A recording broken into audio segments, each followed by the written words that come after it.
আপনি যদি অবাক হবেন, আজকে আমাকে বলছে, কে বলছে আমি বলবো না, কারণ আমি প্রতিদিন হাঁটতে যেতাম, এখন আর হাঁটতে যাই না। হাসিনার সময় মনে হতো না, শেখ হাসিনার সময় আমি হাঁটতে গেলে আমার কোনো অসুবিধা, পার্কে সকালবেলা, কিন্তু আমি এখন 2 মাস যাবত পার্কে হাঁটতে যাই না। কেন যাই না এটা বলবো না আমি। সেই পার্কের একজন মেয়ে আমাকে বলছে, মেয়ে না, সে আমার বোনের মতো, সে আমাকে বলছে যে আমরা 2জন মেয়ে আমরা আলাপ করতেছিলাম, হাঁটতেছিলাম, তখন বুরকা গায়ে দিয়ে আরো 2জন আসলো, আর 2জন ছেলে এসে বললো যে এখানে হাঁটতে হইলে কিন্তু কালকের থেকে হিজাব করে আসবে। এই যে শুরু হয়েছে যে ফুটবল খেলতে দিবে না, নাটক করতে দিবে না, গান গাইতে দিবে না, লালন অনুষ্ঠান করতে দিবে না, এই যে শুরু হয়েছে, এই যে বিশ্বাসঘাতকতা ইউনূস সরকার করতেছে মেয়েদের সাথে, তার উত্তর কি বাংলাদেশের নারীরা দিবে না, আমাদের মায়েরা বোনেরা দিবে না? আমি তো মা বোনদের মধ্যে কোনো ডিফারেন্স করি না। আমার যে মা নেকাব পরে, হেজাব পরে, সেও আমার মা, সে আমার বোন, সে আমার মেয়ে। আবার যে চুল খুলে সুন্দর করে আশ্রয়ে গিয়ে ফুটবল খেলে, সেও আমার মা এবং বোন। আবার যে বিশ্ববিদ্যালয়ে পরে বোরকা পরে, সেও আমার বোন মা। আবার যে বোরকা পরে না, সেও আমার বোন মা। এই যে নারীদেরকে এই দিকে আফগানিস্তানের দিকে ঠেলে দেওয়া হচ্ছে, আফগানিস্তানের মেয়েরা ক্লাস 5-এ বেশি পড়তে পারে না, এখন দেখছি তারা গোপনে এসে পাকিস্তানে লেখাপড়া করে।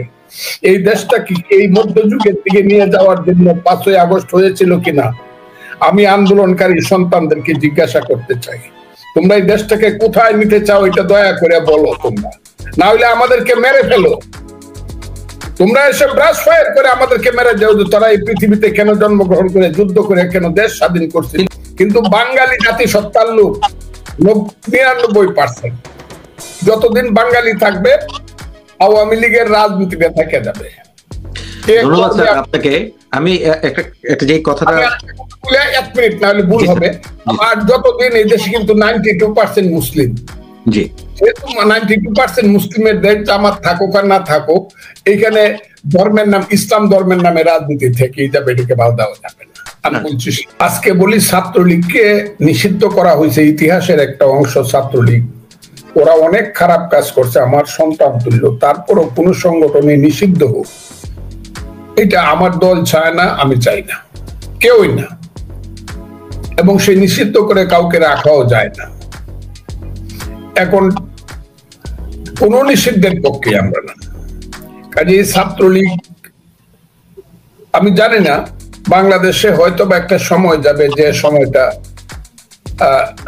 অনেক বেশি অন্ধকারের যুগ যাবে। একটা পর্যায়ে সূর্য যখন উঠবে তখন বোঝা যাবে দেশপ্রেমিক কারা, এবং তখন ছাত্র সংগঠন নতুন ভাবে গড়ে উঠবে বলে আমি মনে করি। না থাকলে একটা দেশে কিছু লোক, সেই দেশটা মৃত প্রায় বা মৃত দেশ। যে 26 জন বঙ্গবন্ধুর বাড়ির ব্যাপারে স্টেটমেন্ট করছে, তাদের নামটা কিন্তু ইতিহাসে একদিন থেকে যাবে যে এই লোকজন প্রতিবাদ করছিল। আমি তাদেরকে ধন্যবাদও দিব না, তাদেরকে আমি ছোটও করব না। আমি আপনাকে বলি, আমি যেভাবে কথাটা বলছি আপনি শুনেছেন, আমি বলছি শেখ মুজিবের বাড়িটা পুড়ে দেওয়া উচিত, কারণ এই লোকটা এই আমাদের খুব সর্বনাশ করছে। আমরা যারা স্বাধীন পাকিস্তান চাইতাম, এই লোকটাই 6 দফা দিয়া কইছে যে পাকিস্তানেরা আমাদেরকে শোষণ করে, পাঞ্জাবিরা আমাদেরকে লুট করে, আমার সম্পদ সোনার বাংলা শ্মশান হচ্ছে। এই লোকটাই আমাদের মুখে ভাষা দিল, তুমি কে আমি কে, বাঙালি বাঙালি, তোমার আমার ঠিকানা পদ্মা মেঘনা যমুনা, রক্ত সূর্য উঠেছে। আমি কথাগুলা বলছি বাড়ির ব্যাপারে, বীর বাঙালি জেগেছে। এইটা বলার কারণে মানুষ যে ডাকলো, যুদ্ধ হইলো, একটা বাংলাদেশ হয়ে গেল। তা না হইলে আমরা পাকিস্তানে, কত সুন্দর পাকিস্তান ছিল, আমরা থাকতাম, আমাদের সুন্দরী বোনগুলারে পাকিস্তানি পাঞ্জাবি ছেলেরা বিয়ে করতো, আমাদের কত সুন্দর বাগনা বাগনি হইতো, আদমজির কলকারখানা থাকতো, ইস্পাহানি দাওয়াত বাউনদের থাকতো, আমরা এটার কর্মচারী থাকতাম, অথবা তাদের দারোয়ান থাকতাম। আদমজির নাতির গাড়ি গেলে গুলশানের সামনে দাঁড়ায় রোলস রয়েস দেখে আমরা হাততালি দিতাম। শেখ মুজিবুর রহমান এই কামটা খুব খারাপ করছে দেশটারে এই দিকে নিয়ে, এটা আমি বলছি কথাটা, তার বাড়িটা। কিন্তু আপনাদেরকে বলি যেটা সবচেয়ে দুর্ভাগ্যজনক, কিশোরগঞ্জের মতো একটা জায়গাতে, যেটা আমার জেলা, সেইখানে জাতীয় চার নেতা, আমি নাইবা বললাম, জাতীয় চার নেতা সবাই জানে এরা কারা। এরা মুক্তিযুদ্ধের সময় 4 জনই মন্ত্রী ছিলেন। সৈয়দ নজরুল ভারপ্রাপ্ত রাষ্ট্রপতি, মুজিবনগর সরকারের তাজউদ্দিন আহমদ বাংলাদেশের প্রথম প্রধানমন্ত্রী, মনসুর আলী কামরুজ্জামান তাদের স্ট্যাচু ভাঙ্গা ঘুরায় দিছে। আর সবচেয়ে দুর্ভাগ্যজনক হলো এর সঙ্গে সঙ্গে তারা 7 জন যে বীর শ্রেষ্ঠ তাদের স্কাল্পচার গুলো, ভাস্কর্য গুলো ভাঙ্গা চুরমার করে দিচ্ছে। এই যে দুর্ভাগ্যজনক ঘটনা, তাইলে এই যে বলা হচ্ছে শেখ হাসিনার বক্তৃতার প্রতিবাদে অথবা বক্তৃতার প্রতিক্রিয়া এই দেশে তার বঙ্গবন্ধুর বাড়ি বা শেখ মুজিবের বাড়ি পড়ছে, এই কথাটা আসলে সত্য নয়, এটা হলো বাহানা।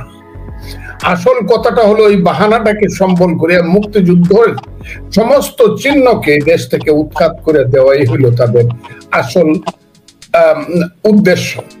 এবং এই যে শুরু হয়েছে, এটা যে কবে শেষ হবে, এই যে কুপমন্ডু কথা, ধর্মের নামে এই যে অন্ধকারের দিকে জাতিকে নিয়ে যাওয়া, পৃথিবীর কোন মুসলিম দেশে, আমি বলছি মালয়েশিয়া থেকে ধরে ইন্দোনেশিয়া, পাকিস্তান থেকে ধরে তুরস্ক, মিশর, ইরান, ইরাক, এমনকি সৌদি আরব, মধ্যপ্রাচ্য, এমনকি সেন্ট্রাল এশিয়ার সমস্ত মুসলিম দেশ, উজবেকিস্তান, তাজিকিস্তান, সেখানে গেলে উজবেকিস্তানে গেলে দেখা যায় সবচেয়ে উঁচু যে স্কাল্পচারটা সেটা হলো সম্রাট বাবরের, কারণ সে ওই দেশেরই সন্তান ছিল। সারা পৃথিবীতে মুসলিম দেশে ভাস্কর্য আছে, কেউ তো ভাঙ্গে না। আমরা এত বড়ই মুসলমান হয়ে গেলাম যে ওই দেশ থেকে বেশি আমরা সমস্ত ভাস্কর্য ভেঙে ফেলবো। মূর্তি আর ভাস্কর্যের ডিফারেন্স আমরা বুঝবো না। আমরা কেন এত কুপমণ্ডুক, অজ্ঞান, অধম কেন হইলাম, নরাধম কেন হইলাম, আমরা ভেঙে দিচ্ছি। শুধু তাই না, আমার সবচেয়ে খারাপ লাগছে কালকে মহিলা সমিতিতে যে নাটক হয়, গত 70 বছর পাকিস্তান আমল থেকে যে নাটক হয়, যেটা পৃথিবীতে কন্টেস্ট করে সারা পৃথিবী ব্যাপী, বিশেষ করে ভারতবর্ষের শ্রেষ্ঠ নাটক গুলা যে মহিলা সমিতিতে হয়, কালকে একদল লোক গেছে মহিলা সমিতির সমস্ত নাটক বন্ধ করে দিছে। মহানগর নাট্য মঞ্চের সমস্ত নাটক তারা বন্ধ করে দিছে, তারা লালনের গান বন্ধ করে দিছে, তারা সিনেমার অভিনেত্রীদের অভিনয় বন্ধ করে দিছে। এগুলো আপনারা জানেন না দূরে থেকে, এবং এগুলো অলরেডি হয়ে গেছে। কেউ আর এখন গান গায় না বাংলাদেশে, কেউ আর এখন বাংলাদেশে গান গাইতে পারে না। নাই আর এ না এ বাদাম তুইলা কোন দূরে যাও চইলা, ও কি গাড়িয়াল ভাই, এই গান আর কেউ গাইতে পারে না।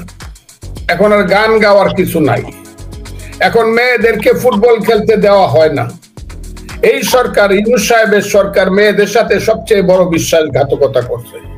কারণ ইউনূস সরকারের আন্দোলনে, ইউনূস সাহেব ছিলেন না আন্দোলনে, ছাত্রদের আন্দোলনে, এই ছেলেদেরকে আমি জিজ্ঞাসা করি, তোমরা তোমাদের মা বাবার কসম খায়া বলো, তোমরা বেশি আন্দোলন করছো না ইউনিভার্সিটির মেয়েরা বেশি আন্দোলন? তোমাদের মা বাবার কসম দিলাম তোমাদেরকে, নাকি বিকারুন্নেসার মেয়েরা বেশি, নাকি ইডেনের মেয়েরা বেশি, নাকি রুকেয়া হলের মেয়েরা বেশি, নাকি তোমরা বেশি আন্দোলন করছো? মেয়েরা তো আমি দেখছি বলছে, পুলিশের সামনে গিয়ে দাঁড়ায় বলছে আমার ভাইকে নিতে পারবে না, আমার বুকের উপর দিয়ে ট্রাক চালায় দেও। পুলিশ বাধ্য হয়ে আন্দোলনকারীকে ছেড়ে চলে গেছে। বিশ্ববিদ্যালয়ের স্ট্যাচুর সামনে দাঁড়ায় বলছে আমি বাবাকে বলে এসেছি, বাবা আমি যদি মরে যাই আমার লাশটা তুমি নিও না, যে পর্যন্ত শেখ হাসিনার পতন না হয়। এই যে মেয়েরা, আমাদের সেই সবচেয়ে ভালো যে স্কুল বিকারুন্নেসা, সেই বিকারুন্নেসা 6 এর মেয়েরা রাস্তায় নেমে বলছে শেখ হাসিনার নামে বিরুদ্ধে স্লোগান দিছে। সেই মেয়েদেরকে অপমান করে এখন কি হচ্ছে, যে টিমটা হলো ভারতবর্ষের, ভারত উপমহাদেশের সবচেয়ে শ্রেষ্ঠ টিম, সেই টিমটাকে এখন ফুটবল খেলতে দেওয়া হচ্ছে না। আমার কথাটা বুঝবার চেষ্টা করবেন। জি, এখন কোথাও মেয়েরা কোথাও খেলাধুলা করতে পারে না। কোন জায়গায় দাঁড়াবে বাংলাদেশে? গণতন্ত্র কতটুকু, মুক্তিযুদ্ধ কতটুকু, মানুষের পেটের ভাত পরনের কাপড় কতটুকু, মানুষের শিক্ষা চিকিৎসার অবস্থা কতটুকু তারা দিবে? 31 দফায় সব বলে দিছে, কিন্তু এটার বিরুদ্ধে স্টেট দাঁড়াইতে হবে। এবং একটা কথা আমি খুব ক্লিয়ার ভাবে বলতে চাই, আজকে কিন্তু মুক্তিযুদ্ধ মৃত্যুর মুখামুখি, একদল ঘাতক চেষ্টা করতেছে মুক্তিযুদ্ধকে মেরে, আমি ঘাতক বললাম তাদেরকে, এই কালো শক্তি চেষ্টা করতেছে মুক্তিযুদ্ধকে হত্যা করার জন্য। এখানে বিএনপির যদি ভূমিকা না থাকে, আমার ধারণা বিএনপির ভূমিকা থাকা উচিত, আমি এর বাইরে আর কিছু বললাম। মুক্তিযুদ্ধ সম্পর্কে বিএনপির সুস্পষ্ট বক্তব্য থাকা উচিত। এই জায়গাতে না, একটা রাষ্ট্র নির্ভর করে তার ফিলোসফি কি, তার ইডিওলজি কি, তার স্ট্যান্ড পয়েন্ট কি, তার পিলার কি, তার মূলনীতি কি, সবকিছুর উপর একটা রাষ্ট্র নির্ভর করে। খালি আমি ক্ষমতায় গেলাম কি গেলাম না সেটা পরের ব্যাপার, কিন্তু নির্দিষ্টভাবে মুক্তিযুদ্ধ যে বাংলাদেশের মা, বাংলাদেশ মুক্তিযুদ্ধের পেট ছিঁড়ে যে বাংলাদেশের সৃষ্টি হয়েছে, এই জায়গাটা কেউ না কেউ এটাকে প্রতিষ্ঠিত বা এটাকে প্রকাশ করতে, এটার পক্ষে দাঁড়াইতে হবে। আর মুক্তিযুদ্ধ যদি বাদ দিয়ে দেন, it is not Bangladesh, it is not Bangladesh. কারণ মুক্তিযুদ্ধের পরেই দেশের নাম, মধ্য দিয়ে দেশের নাম বাংলাদেশ, এর আগে তো পাকিস্তান ছিল। কাজে যারা মুক্তিযুদ্ধ চান এটা লিখতে হবে পূর্ব পাকিস্তান, লেখেন আগে, লিখে তারপরে রাজনীতি করেন। বিএনপির তো নামের একেবারে প্রথমটাই বাংলাদেশ জাতীয়তাবাদী দল। কাজে আমি আজকে বলি, আপনারা যে প্রশ্নটা তুলতেছেন এইগুলা খুব কঠিন প্রশ্ন।